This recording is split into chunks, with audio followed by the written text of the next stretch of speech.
누가복음이 모두 몇 장으로 되어 있는지 아무도 대답해 주세요. 누가복음이 모두 몇 장이죠? 네, 24장. 홍준호 집사님이 마치셨습니다. 네, 누가복음은 모두 24장인데 이 누가복음을 크게 두 파트로 나눈다면 어디서 그 경계선을 그을 수 있겠는가? 사람마다 다르겠지만 제가 보기에 그리고 많은 사람들이 생각하기에 누가복음 9장 51절이 바로 그 경계선이라는 것입니다. 9장 51절 말씀이 이렇습니다. 예수께서 승천하실 기약이 차감해 예루살렘을 향하여 올라가시기로 굳게 결심하셨다. 여러분, 지금까지 여러분들이 신앙생활하면서 예수님이 결심하셨다 그런 얘기 들어보신 적 있으세요? 그것도 예수님이 굳게 결심하셨다 그런 얘기 들어보셨어요? 못 들어보신 분이 오늘 역사적인 날입니다. 들어보시는 날이에요. 지금까지 예수님은 갈릴리 지역을 중심으로 사역하셨는데 이제 때가 되면 예루살렘으로 올라가기로 결심하십니다. 그렇기 때문에 이 9장 51절, 누가복음 9장 51절은 예수님의 생애와 사역에 있어서 일대 전환점입니다. 사람들은 보통 일 가지고는 결심하지 않습니다. 내가 오늘은 꼭 밥을 먹으리라 결심합니까? 오늘은 내가 꼭 잠을 자리라 결심하는 분 계세요? 물론 특수한 일을 하시는 분들은 이제 그걸 결심을 해야 되겠지만은 우리가 보통 일 가지고는 결심하지 않아요. 그런데 예수님이 예루살렘으로 올라가는 일을 결심하셨다. 그것도 보통 결심이 아니고 굳게 결심하셨다.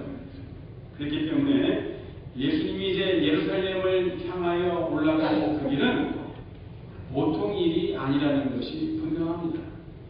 그러면 예루살렘으로 올라가는 길이 과연 어떠한 길이기에 예수님께서 굳게 결심하지 않고는 결코 올라갈 수 없는 길일까? 이 9장 앞부분에 보면요, 이런 사건이 있습니다. 베드로가 예수님께 주는 하나님의 그리스도신이다 라고 고백을 해요. 그래서 예수님께서 칭찬해 주시고 제자들과 함께 변화산으로 가십니다. 그래서 변화산 기슭에다가 다른 제자들은 다 남겨놓고 베드로와 야고보와 요한 이 세 명만 데리고 변화산으로 올라갔습니다. 기도하시는 중에 예수님의 용모가 변합니다. 얼굴이 변합니다. 모세는 40일 동안 시내산에서 하나님과 같이 있으므로 빛이 났는데 그 얼굴에서 빛이 났는데 어디에서 빛이 났다 그랬죠?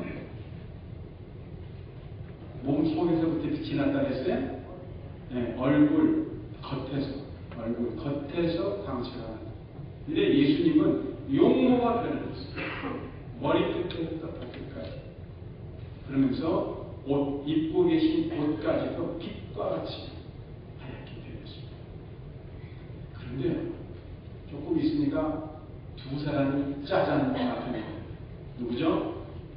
모세와 엘리야 선지자가 나타나서 예수님하고 주거니 받거니 이야기를 하는데 예수님이 장차 예루살렘에서 돌아가실 것이라는 것이 그 이야기의 중심 내용입니다. 그러므로 예수님이 이번에 예루살렘으로 향해 올라가는 길은 곧 죽음의 길입니다. 눈앞에 다가온 죽음을 가볍게 보는 사람은 아무도 없습니다. 그렇기에 죽음의 길을 걷고자 하는 사람은 굳은 결심이 필요합니다. 죽는 길이라는 것을 뻔히 알고서 가는 사람이 얼마나 있겠습니까? 그러나 구태여 그 길을 가고자 하는 사람은 그냥 피크닉 가는 기분으로 랄랄라 하면서 갈 수가 없죠. 굳은 결심이 아니고서는 갈 수 없는 길. 예수님도 그 길을 눈앞에 두시고 굳게 결심하십니다. 그 길은 피할 수 없는 길이요 돌아갈 수도 없는 길이었습니다. 그 길은 하나님 앞에 죄인인 우리를 살리시려는 길이요 영원한 생명을 우리로 하여금 누리게 하기 위한 유일한 길이었기 때문에 그 길밖에 없습니다. 그 길은 바로 하나님이 원하시는 길이었고 하나님 아버지의 말씀에 순종하며 살으셨던 예수님은 이제 그 길을 눈앞에 두고 스스로 다짐하는 거예요. 아버지, 내가 이 길을 가리나이다. 설사 그 길이 죽음의 길이라 할지라도 그 길을 피하지 않겠습니다.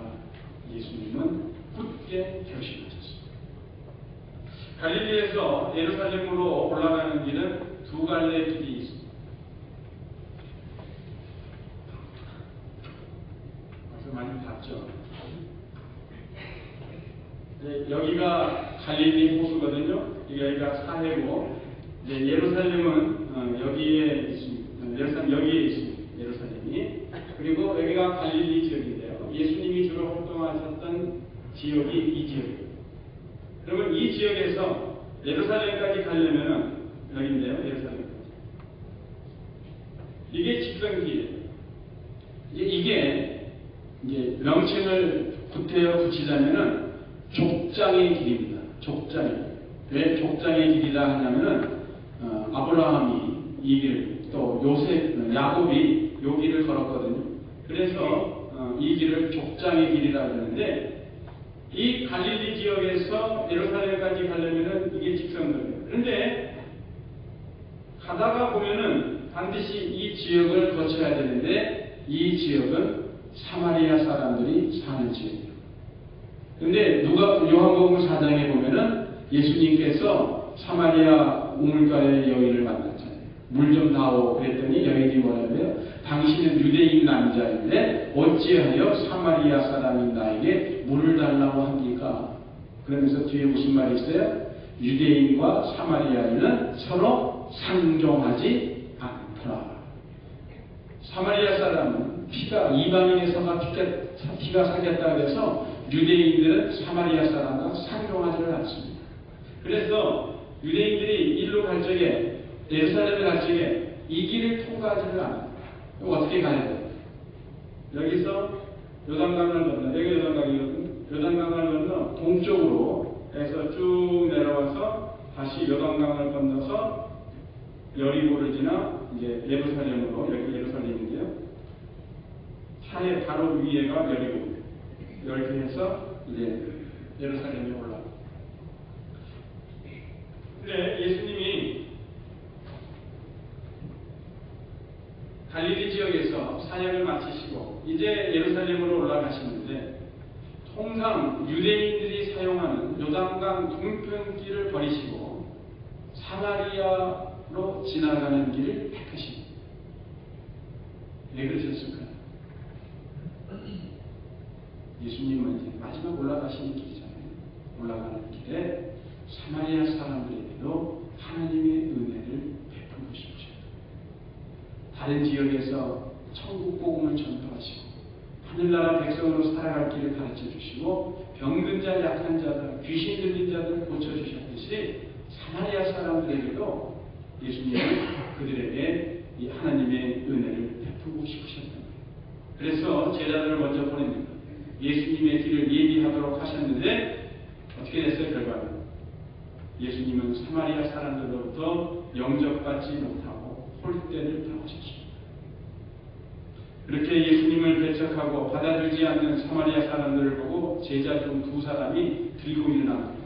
뭐라 그래요? 주여, 우리가 불을 명하여 하늘로 쫓아내려 저희를 멸하라 하기를 원하시나이까? 사실은 자기네들이 그렇게 하고 싶어 주님한테 원하시나이까 묻는 거예요. 분노에 가득 찬 말입니다. 성미가 급하고 과격했던 세베대의 아들 야고보와 요한 형제가 이 말을 합니다. 그런데 이 두 형제는 예수님께서 일찍이 그들에게 보아너게라는 별명을 주셨는데 그 별명의 뜻은 뭐냐? 우레의 아들이라는 뜻이에요. 우레가 뻥 이렇게 합니까? 결코 우레는 부드러운 소리를 내지 않습니다. 무섭고 강한 소리를 내죠. 그러니까 지금도요, 그 별명에 맞게 이 야고보와 요한이 무서운 말을 쏟아내요. 근데 예수님이 그래 나도 그렇게 생각해 한번 해봐 그러셨어요? 그들을 꾸짖으셨어요.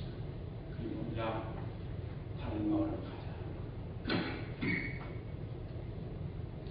하나님의 그리스도이신 예수님은 하나님의 백성, 이 땅에 있는 인생들을 구원하러 오신 메시아이십니다.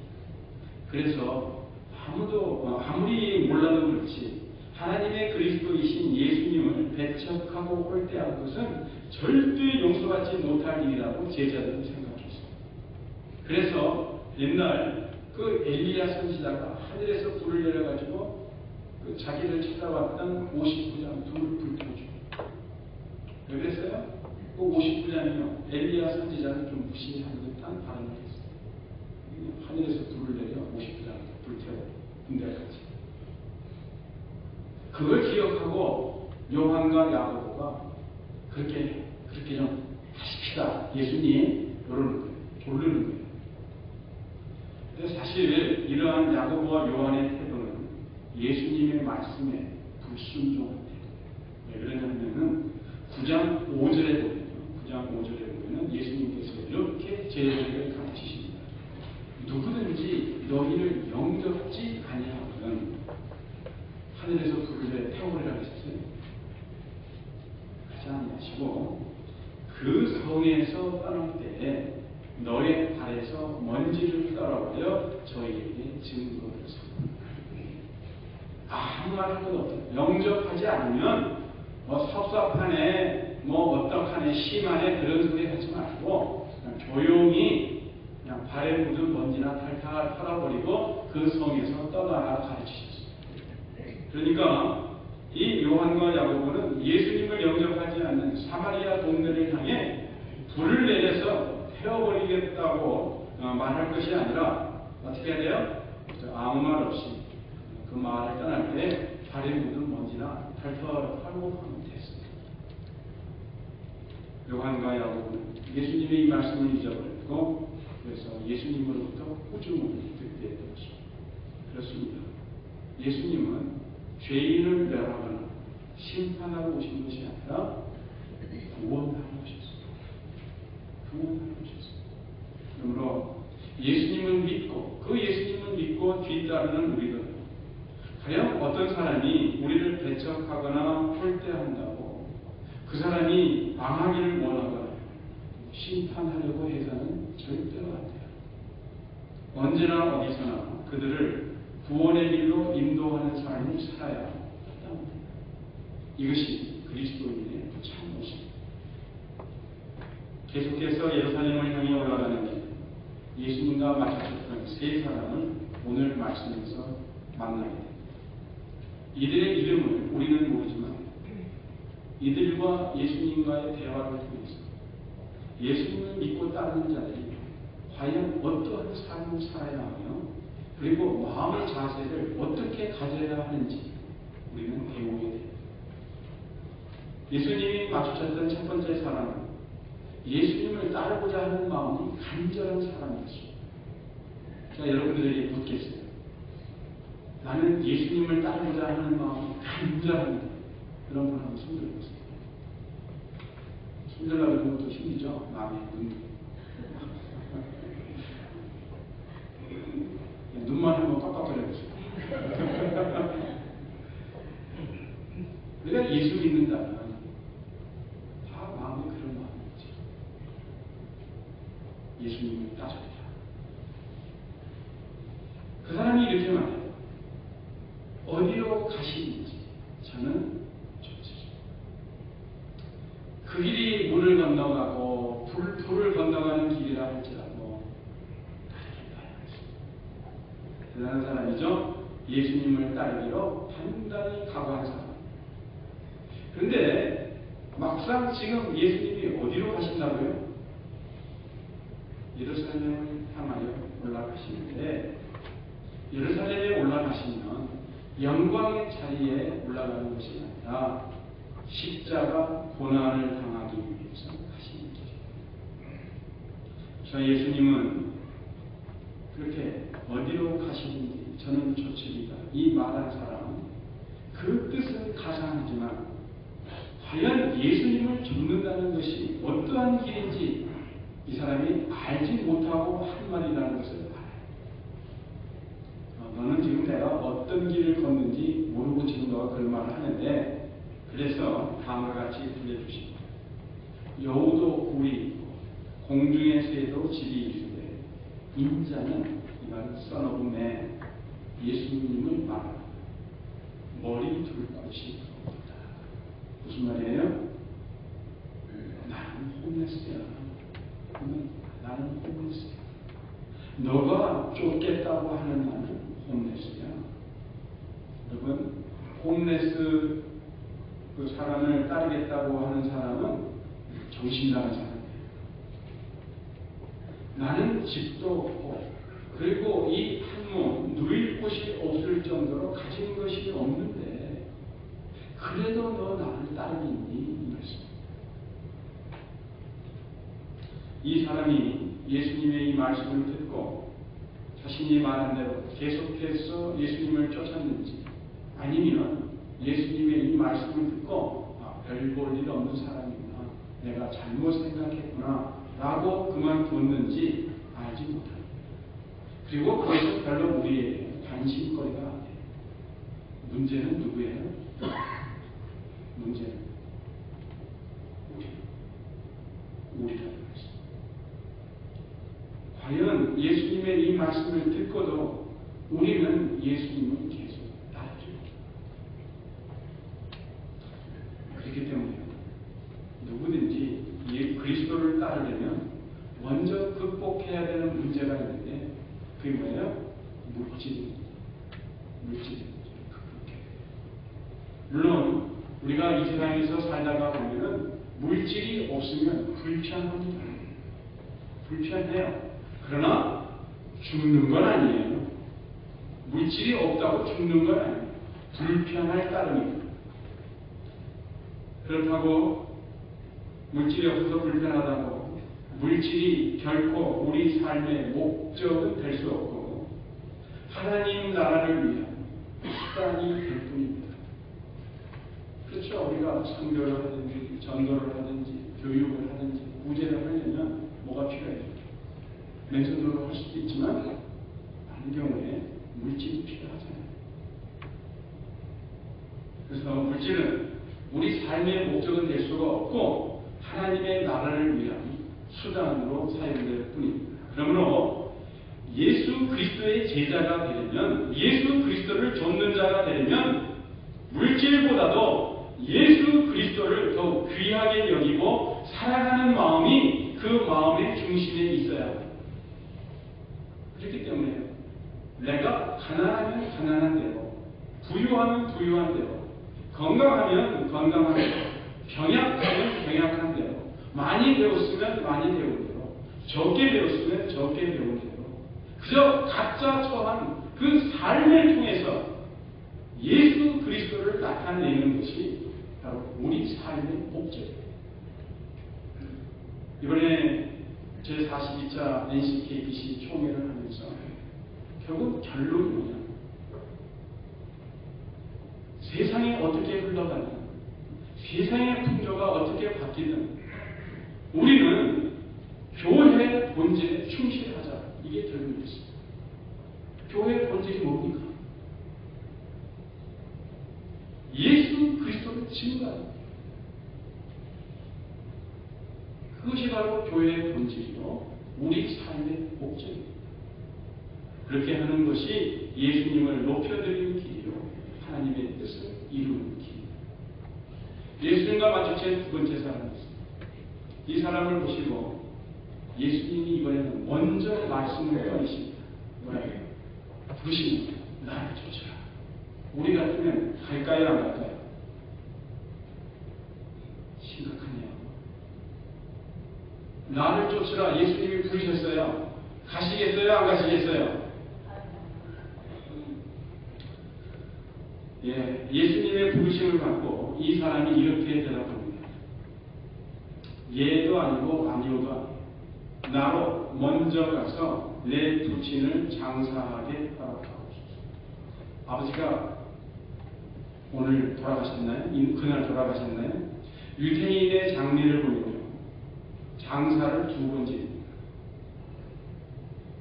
첫 번째 장사는 죽은 날 장사였지. 그래서 우리가 레위기를 통해서 보지만은 죽은 자는 부정합니다. 그래서 가족들을 빨리 치워야 돼요. 생명에서 떠난 것들은 빨리 치워야 돼요. 그렇기 때문에 죽은 시신은 당일로 장사를 짓는다. 근데 우리나라처럼 관에다가 넣는 게 아니고 세마포 옷을 입혀서 그다음에 이제 불에다가 갖다 놓는, 땅에 묻는 게 아니라 이게 첫 번째 장사. 그리고서는 1년이 지나면 어떻게 되겠어요? 이 시체가 썩을 건 다 썩고 뼈만 남습니다.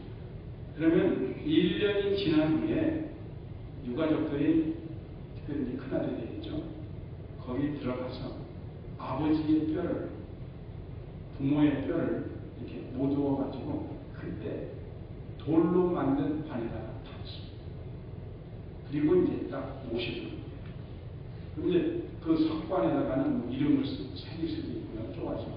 그렇게 해서 그 석관에 뼈를 담아서 이게 두 번째 장사, 1년이에요. 그렇기 때문에 오늘 나로 먼저 가서 내 부친을 장사하게 허락하옵소서, 이 말은 아버지가 지금 돌아가셨다는 얘기가 아니고 아버지의 뼈를 석관에다가 담을 날이 아직 되지 않았습니다. 그러니까 그때까지만 기다려 주십시오. 길게는 얼마? 1년이고 짧게는 지금 몇 달이 된 거죠. 몇 달이 남은 거죠. 그러니까 그때까지는 내가 나와서 자식으로서 해야 할 일을 좀 해야 되겠습니다. 이 말이에요. 그러니까 이 사람은요, 예수님을 따르는 게 지금 아니고 나중에 예수님을 쫓겠다는 사람이에요. 근데 이 사람을 향한 예수님의 말씀이 이렇습니다. 죽은 자들로 자기의 죽은 자를 장사하게 하고 너는 가서 하나님의 나라를 전파하라. 예수님께서 이 사람의 소원을 용납하지 않으십니다. 바로 지금이 나를 따라야 할 때고 하나님의 나라를 전파해야 된다는 것입니다. 예수님을 전파하고 하나님 나라를 전파하며 나중에 하겠다는 말은 용납할 수가 없다는 말씀이죠. 그래서 바울도 나중에 디모데에게 편지를 보내면서 이런 말을 쓰죠. 너는 말씀을 전파하라. 때를 얻든지 못 얻든지 항상 힘쓰라. 디모데후서 4장 2절. 그래서 예수님께서 용납하지 않으신 죽은 자들로 자기의 죽은 자들을 장사하리라. 그럼 여기서 죽은 자들로 자기의 죽은 자들을 장사하리라. 이 말은 무슨 말씀입니까? 이 앞에 나오는 죽은 자들은 예수님을 모르는 자들. 그 영적으로 죽은 자들. 그래서 그 영적으로 죽은 자들로 하여금 뒤에 나오는 죽은 자로 장사하게 하고, 그 뒤에 나오는 죽은 자는 진짜 육신의 목숨이 떨어진 자들, 죽은 자들. 영적으로 죽은 자나 육적으로 죽은 자는 모두 죽은 자예요. 영적으로 죽은 사람은 주님의 부르심을 듣고서도 이리저리 핑계하며 따르지 않고 세상에서 곧 없어질 죽음의 일에만 몰두하는 사람입니다.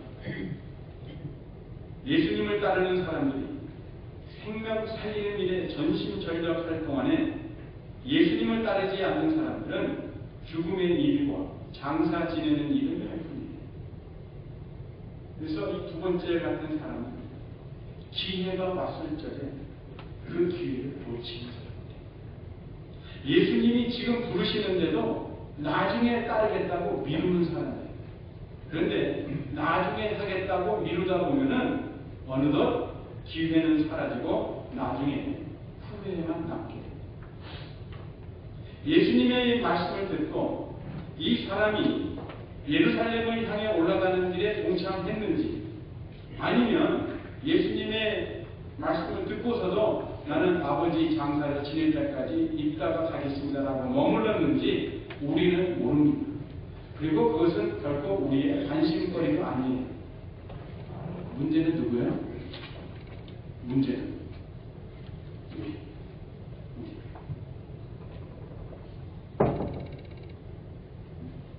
마지막 세 번째 사람입니다. 이 사람은 말씀을 보니까 아마도 예수님께서 두 번째 사람에게 들려주신 그 말씀을 바로 옆에서 들었던 것 같아요. 그래서 이렇게 말합니다. 주여, 내가 주를 쫓겠나이다마는 나로 먼저 내 가족을 작별케 허락하소서. 저 사람은 아버지 장사하는데 몇 달 남았습니다. 그러니까 언제 떠날지 모르는 사람이에요. 그런데 저는요, 그냥 정말 딸리는데요. 잠깐 가서 내 가족들하고 작별 인사만 하고 좀 오게 해주십시오. 그 말이에요. 가족들에게 작별 인사하는 데 시간이 얼마나 걸리겠어요? 길어야 반나절이면 다 되겠죠. 아니면 하룻밤이면 되겠죠.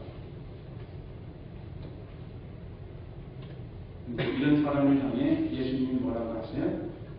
손에 쟁기를 잡고 뒤를 돌아보는 자는 하나님의 나라에 합당치 아니하리라. 하나님의 나라에 들어간다는 얘기예요? 못 들어간다는 얘기예요?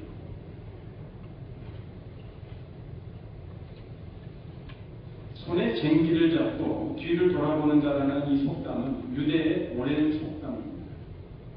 예수님은 이 말씀 속에서 하나님의 나라에 합당한 제자의 모습을 가르쳐 주십니다. 한번 생각해 보세요.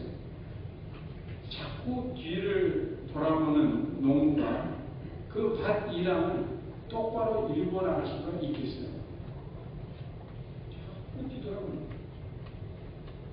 삐뚤빼뚤 소가 그냥 이끄는 대로 이리저리 일함을 만들겠죠. 이처럼 하나님의 부르심을 받고도 세상과 가족을 자주 돌아보는 자는 하나님 나라를 바로 전파할 수 없다. 즉 예수님의 제자로서 합당치가 않다는 말씀입니다. 이 사람이 예수님의 말씀을 듣고 예루살렘을 향해 올라가는 그 길에 동참했는지 아니면은 그냥 자기 고집대로 했는지 알 수는 없습니다. 우리는 몰라요. 그러나 그건 우리의 관심거리가 아니에요. 문제는 누구예요? 우리. 이 사람이 문제가 아니라 우리 자신이 문제예요. 여러분 오해 없기를 바랍니다. 예수님의 말씀은 가족을 돌보지 말라는 말씀이 아니에요. 우선순위의 문제. 뭐가 더 중요한 건 문제예요. 가족보다도 하나님의 부르심이 더욱 중요하고 하나님의 소명에 즉각적으로 응답하지 않는 자는 참된 제자가 아니라는 것을 말씀하고 계십니다. 오늘 말씀 보니까요. 좋으신 예수님, 부드러우신 예수님, 온유하신 예수님, 그런 모습이 떠오릅니다.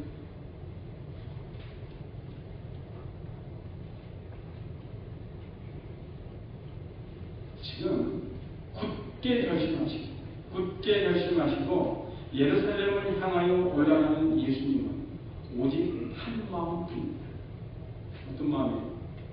예수님은 세상의 그 어떠한 것보다도 하나님의 부르심에 온 마음을 쏟으셨어요. 예수님은 하나님의 부르심에 순종하여 앞으로 나아갈 겁니다. 절대로 뒤돌아보지 않아요. 이런 모습이 참 제자의 모습이라는 것을 오늘 우리들에게 말씀하고 계십니다. 지금까지 우리는 어떻게 신앙생활했어요?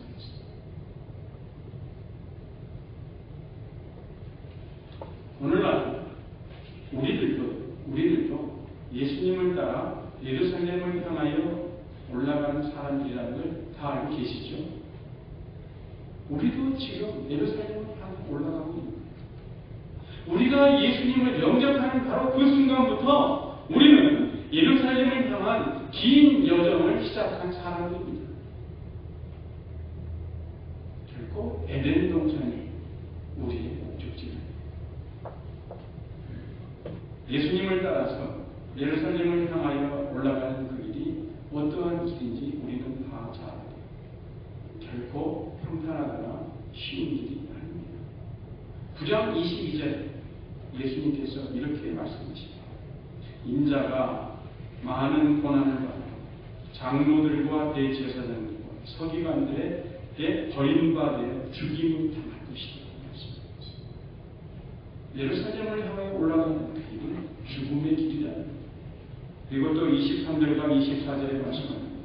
또 무리에게 이르시되 아무든지 나를 따라 오려거든 자기를 부인하고 날마다 제 십자가를 지고 나를 쫓을 것입니다. 예수님을 쫓을 것입니다. 누구든지 내 목숨을 구원하고자 하면 잃을 것이요 누구든지 나를 위하여 제 목숨을 잃으면 구원하리라 말씀합니다. 무슨 말씀입니까? 예수님을 따르고자 하는 자들은 무엇까지도 잃을 각오를 해라? 목숨을 잃을 각오까지 해라. 그렇기 때문에 그 길은 굳게 결심하지 아니하면 갈 수 없는 길이에요. 우리가 그리스도인으로서 하나님의 자녀로서 예수 그리스도의 제자로서 삶을 살아가는 그 길은 띵까띵까 피크닉 가는 길입니까? 관람, 관광 가는 길입니까? 결코 아니에요. 굳게 결심하지 아니하면 갈 수 없는 그 길이라는 것입니다. 그러므로 제자의 삶을 산다는 것은 파트타임 크리스찬이거나 혹은 일시적인 결단이 아니에요. 그것은 우리의 전체 삶의 일대 전환이며 그리고 내 삶의 우선순위에 있어서 대대적인 변화입니다. 그리고 그러한 제자의 삶의 종착역은 에덴 동산이 아니고 어디에요? 갈보리, 골고다. 좋습니다. 예루살렘을 향하여 올라가는 길은 죽음의 길이에요. 하나님의 부르심을 받아 예수님을 뒤따라서 다른 마음, 두 마음 품지 아니하고 한 마음으로 그를 그런데 그 길은 죽음으로 끝나지 않는다는 것을 오늘 말씀을 통해 알 수가 있습니다. 다시 한번 51절을 읽겠습니다. 51절. 찾으시면 우리 다 같이 읽겠습니다. 시작. 예수께서 승천하실 기약이 차감해 예루살렘을 향하여 올라가기로 굳게 결심하고 예수님이 예루살렘으로 올라가기로 굳게 결심하신 것이 왜 그렇게 결심하셨어요? 왜 예수님이 예루살렘으로 올라가시려고 해요? 그렇죠. 승천하실 기약이 찼기 때문에. 승천은 하늘로 올라간다는 말입니다. 그러면 예루살렘으로 올라가는 길이 죽음의 길이라고 하는데 그럼 죽은 자가 어떻게 하늘에 올라갈 수가 있겠습니까? 그러므로 승천할 기약이 찼다고 하면 예수님의 부활 사건을 내포하고 있는 말씀입니다. 죽은 자가 승천할 수는 없습니다. 살아서 승천해야죠. 그렇기 때문에 예루살렘으로 올라가는 길이 비록 죽음의 길이지만 죽음이 끝이 아니라 죽음을 이기고 부활한 몸으로 승천합니다. 그렇습니다. 예수님께는 십자가의 죽음이 다가 아니었습니다. 죽음 후에 부활이 있으며 영광스러운 승천이 기다리고 있었습니다. 그때가 됐기 때문에 가까웠기 때문에 예수님께서 예루살렘을 향하여 올라가셨습니다.